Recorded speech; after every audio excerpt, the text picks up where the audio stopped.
নমস্কার। গঙ্গার আজকের পর্বে রিভিউ নিয়ে বাংলা সিরিয়াল সমাচার তোমাদের সামনে এসে গেছে। তো আজকের পর্বে রিভিউতে যেটা দেখা যাচ্ছে যে গঙ্গারা যাও বা একটা জায়গাতে আশ্রয় নিয়েছিল, সেখানেও গুন্ডাগুলো এসে হাজির। এবার গঙ্গারা কি করবে বুঝে পাচ্ছে না। তাদেরকে ধাওয়া করতে গেলে তারা পালায়, কিন্তু সেখানে আবার মুনিয়াকে ধরে ফেলে। তো এবার গঙ্গা কী করে, একটা কাচের বোতল এমনভাবে ভাঙে আর সেই টুকরোটা নিয়ে বলে সরে যান, নাহলে সব কটার পেটে কিন্তু গুবিয়ে দিব। তো এবার তবু ওরা গঙ্গার হাত ধরে নেয়। প্রথমে তো ভয় পাচ্ছিল, গঙ্গার হাত ধরে নেয় পেছন থেকে, এবার বুলি এবার এমন মার মারে। তারপরে এবার মেয়েরা সবাই সবার মতো করে হাতে লাঠি নিয়ে নেয় আর সব কটাকে মেরে ওখানে কাত করে দেয়। তারপর গঙ্গা বলছে এখানে থাকা যাবে না, আমাদের কোনো সেফ জায়গায় যেতে হবে। তো বুলিরা বলছে কোথায় যাব আমরা? গঙ্গা বলছে একটা জায়গা আছে, একজনই আমাদের বাঁচাতে পারে। আর ওদিকে দেখা যাচ্ছে অর্জুন একদম রাগে গজগজ করতে করতে বাড়িতে ঢুকেছে, সঙ্গে অহনা আর মেঘনা তো আছে। তো বলছে তুই মাথা ঠান্ডা কর, ঠিক আছে আমরা গঙ্গাকে পেয়ে যাব। কিন্তু অর্জুন কিছুতেই ঠান্ডা হতে পারছে না। আর অহনা আরও বেশি করে বিষিয়ে দিচ্ছে যে নিশ্চয়ই ওর মধ্যে কোনো চোর আছে, ওই জন্যই ও এরকমভাবে পালাচ্ছে আর এইভাবে অর্জুনের চোখে ধোকা দিয়ে দিল, এটা তো ঠিক করলো না, এভাবে বলতেই আছে। আর সেখানে আবার উপস্থিত হয়েছে অর্জুনের মা। এসে বলছে দেখো অর্জুনই হয়তো সেলটা দিয়েছে গঙ্গাকে, যেমন করে রওনাককে গুলি মেরেছিল। আর অর্জুন তখন তেলে বেগুনে জ্বলে উঠেছে, চিৎকার করে বলছে কতবার বলবো যে আমি রওনাককে গুলি চালাইনি, গুলি চালাইনি, গুলি চালাইনি, ওটা একটা অ্যাক্সিডেন্ট ছিল। আমি যখন তখন যার তার উপরে গুলি চালাই না, চালাতে পারি না। অর্জুন এসিপি অর্জুন চ্যাটার্জি সেটা করতে পারে না। আর আমি তো আজকে গঙ্গার উপরে গুলি চালাতে গেছিলাম, কিন্তু আমি পারিনি। অর্জুন বলছে আমার মনেও তো অনেক প্রশ্ন জমে আছে, কেন কেন ও পালিয়েছে, কেন ঠকিয়েছে আমাদের সবাইকে, আমার মনেও তো অনেক প্রশ্ন জমে আছে, আমি কেন পালাতে সাহায্য করব বা আমি কেন শেল্টার দেবো, তাই বলছে। ওর মা বলছে আমাকে তো চুপ করিয়ে দিতে পারবে, কিন্তু কালকে তো আমি যেই কথাগুলো বলছি আজকে, সেগুলো তো কালকে মিডিয়া বলবে, তখন কি করবে? এই নাকি আপনারা সব নামকরা পুলিশ, দাদাকেও বলছে নামকরা পুলিশ, আপনারা নাকি মানুষ ভালো চেনেন চেনেন, তাহলে এটা কি হলো, এভাবে বলছে। এবার মেঘনা তো সবার চোখে ভালো হওয়ার জন্য বলছে যে আরে বাবা ও বুঝতে পারেনি, কে জানে, ও তো আমাদের সবাইকেই ঠকিয়েছে। সবাই তো ওকে সৎ ভেবেছিল, ভালো ভেবেছিল, কিন্তু কে জানে ওর জন্য বুঝতে পারেনি, এভাবে বলছে। মনে মনে বলছে কি এটা বলতে পারে যে মেঘনাতি তো সব কলকাঠিটা নেড়েছে। তো মেঘনাথ মনে মনে বলছে এবার এমন একটা পরিকল্পনা করব যে তুমি আমার হাতে ধরা দিতে বাধ্য হবে গঙ্গা। আর সবাইকে বলছে বাড়িটার পরিবেশ কি হয়েছে, ঠিক গঙ্গা ধরা পড়বে, এত চিন্তা করার কিছু নেই। তো এবার সন্দীপন জেঠু বলছে অর্জুনের যে তুই কনভিন্সড যে গঙ্গা অপরাধী? তো অর্জুনের মা বলছে এখনো আপনারা কনভিন্সড নন যে গঙ্গা অপরাধী নয়, মানে গঙ্গা অপরাধী এটা এখন আপনাদের বিশ্বাস হচ্ছে না, তাই বলছে। এখন অবধি কেন মেয়েটাকে বিশ্বাস করে যাচ্ছেন? তখন সন্দীপন বলছে যে মানে উনি বলছেন আর কি যে কারণ এই মেয়েটাই বাড়ির সব থেকে উজ্জ্বল নক্ষত্র, মানে অর্জুনকে পুলিশের চাকরিতে আবার ফিরিয়ে দিয়েছে। ওর কঠিন সময়ের পাশে এসে দাঁড়িয়েছে, যখন অন্য কারো, রহনার দিকে আঙ্গুল দেখিয়ে বলছে, যখন অন্য কারোর ওর পাশে এসে দাঁড়ানোর কথা ছিল। বলছে গঙ্গা পালিয়ে গিয়ে ভুল করেছে, ওর সারেন্ডার করা উচিত ছিল, ধরা পড়লেও শাস্তি হবে, কিন্তু ধরা পড়লে ওর কথাটাও যাতে শোনা হয়, তাই বলছে।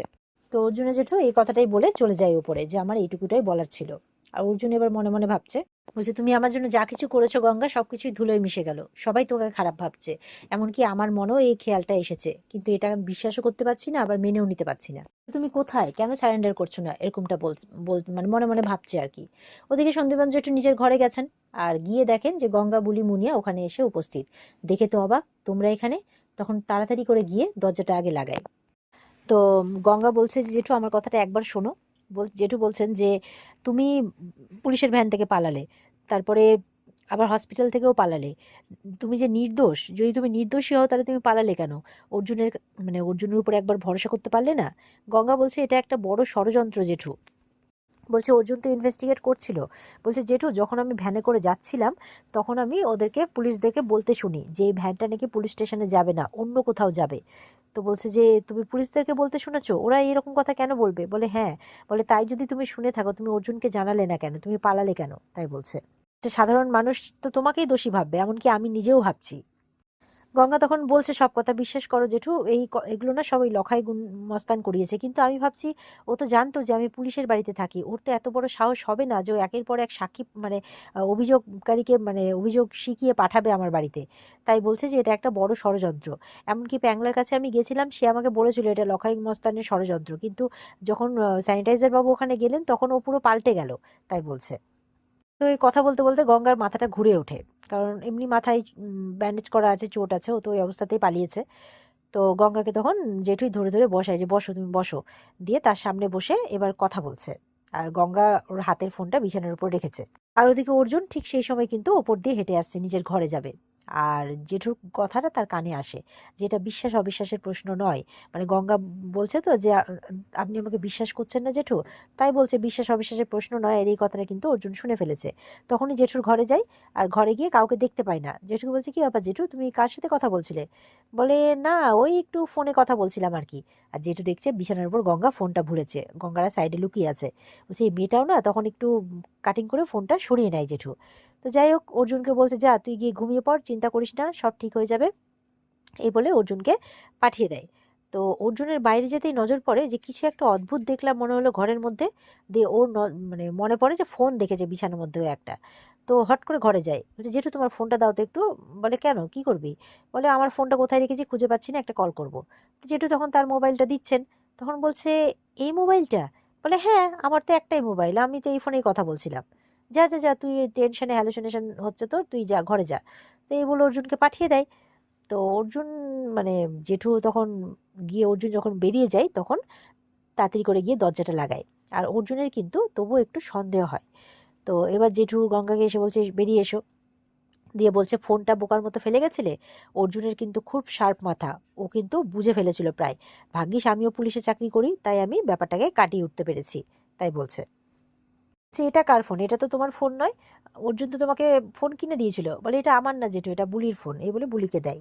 এবার জেঠু বলছে আর কি যে এখন তোমাদের বেরোনোটা সেফ হবে না, একটু রাত হোক, সবাই ঘুমিয়ে পড়ুক।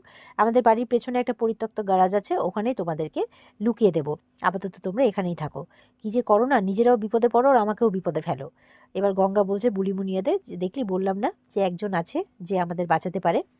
এসে আবার জেঠুকে প্রণাম করছে। জেঠু বলছে, থাক থাক, প্রণাম করতে হবে না। তো গঙ্গা বলছে, গঙ্গা প্রমাণ করে দেবে জেঠু যে গঙ্গা নির্দোষ। এদিকে অর্জুন ঘরে ঘুমানোর চেষ্টা করছে, কিন্তু কিছুতেই ঘুম আসছে না। তো খালি গঙ্গার কথাই ভেবে যাচ্ছে যে কোথায় পালালো, কেন ধরতে পারছে না। আর খালি ভাবছে যে গঙ্গার কথাগুলো মনে পড়ছে, নির্দোষ না নির্দোষ, মানে নির্দোষ নির্দোষ বলছিল, নিজেকে প্রমাণ করেই ছাড়বে, হাজতবাস করবে না। আবার এদিকে অহনার কথাগুলোও ভাবছে। দিয়ে উঠে পড়েছে, বলছে যে কিছুতেই ঘুম আসছে না। এই মেয়েটা যদি সত্যি নির্দোষ হয়ে থাকে তাহলে পালালো কেন? ও পালিয়ে এটাই প্রমাণ করলো যে ও নির্দোষ নয়, ও দোষ করেছে। আর সত্যি যদি ও দোষ করে থাকে তাহলে ওর জায়গা সত্যি সত্যি গারদের পেছনে, এমনটা বলছে। বলে, না ঘুম আসছে না, জিমে যাই। এই বলে জিমে যাচ্ছে, উপর থেকে নেমে আসছে। আর ঠিক সেই সময় জেঠু কিন্তু গঙ্গাদের নিচে নিয়ে এসছে, বের করে নিয়ে যাবে পেছন দরজা দিয়ে। ওদের হাতে একটা করে প্লাস্টিক আছে, মনে হচ্ছে ওদের হাতে খাবার দিয়ে দিয়েছে, আর একটু বিছানাপত্রও দিয়ে দিয়েছে। এবার তো ওপর থেকে অর্জুন নেমে আসছে দেখে ওরা লুকিয়ে পড়ে। গঙ্গা এবার মনে মনে ভাবছে, স্যানিটাইজার বাবু ওপর থেকে নেমে আসছেন, এবার কি করে পালাবো? তো এবার একে অপরের মুখের দিকে তাকাচ্ছে। তো এই করে অর্জুন জিমের দিকে চলে যায়। আর গঙ্গাদেরকে সেই সুযোগে কিন্তু তাড়াতাড়ি করে জেঠু বের করে দেয়, বলে সামনের দরজা দিয়ে চলো, পেছন দরজা দিয়ে যাওয়া যাবে না, এখন চাবি খোঁজার টাইম পাওয়া যাবে না। এই বলে ওদের দরজা দিয়ে নিয়ে যায়। ওদিকে এক্সারসাইজ করতে করতে অর্জুনের কাছে তখন ফোন আসে তার টিমের। টিম ফোন করে জানাচ্ছে গঙ্গাকে পাওয়া যাচ্ছে না। বলছে, এত বড় টিম আমাদের, এত ক্রিমিনাল ধরেছে, সামান্য একটা মেয়েকে খুঁজে পাওয়া যাচ্ছে না? রেগে যাচ্ছে অর্জুন। বলছে, এই ক্ষেত্রে কিন্তু আমি ফেলিয়ার কিছুতেই মানে অ্যাকসেপ্ট করবো না, বিশেষ করে এই ক্ষেত্রে, তাই বলছে। আর মনে মনে ভাবছে, এরপর তো সবাই ভাববে যে সত্যি সত্যি আমি গঙ্গাকে সেলটা দিয়েছি, সেই বদনাম তো আমি নিতে পারবো না। এবার অর্জুন আবার নিজের ঘরের দিকে যাচ্ছে। বলছে যে মনটা এত খিচিয়ে রয়েছে যে জিম করতে ইচ্ছে করছে না। এই বলে উপরের দিকে যাচ্ছে, তখন দেখছে মেন ডোরটা খোলা। বলে, কি ব্যাপার, কি হলো? মেন ডোরটা খোলা কেন এত রাত্রে? দেখতে গিয়ে দেখে সামনে জেঠু ঢুকেছে। বলে, কি ব্যাপার জেঠু, তুমি এখন এত রাত্রে এখানে, কোথায় গেছিলে? মনে মনে বলছে, জেঠু কি পুলিশ হয়েছে রে বাবা, প্রশ্ন করেই তো মেরে ফেলবে দেখছি। বলে, কি হলো জেঠু, কোথায় গেছিলে? বলে, না আমার ঘুম আসছিল না। মানে ঘুম আসছিল না মানে তুমি তো ঘুমের ওষুধ খেয়ে ঘুমো।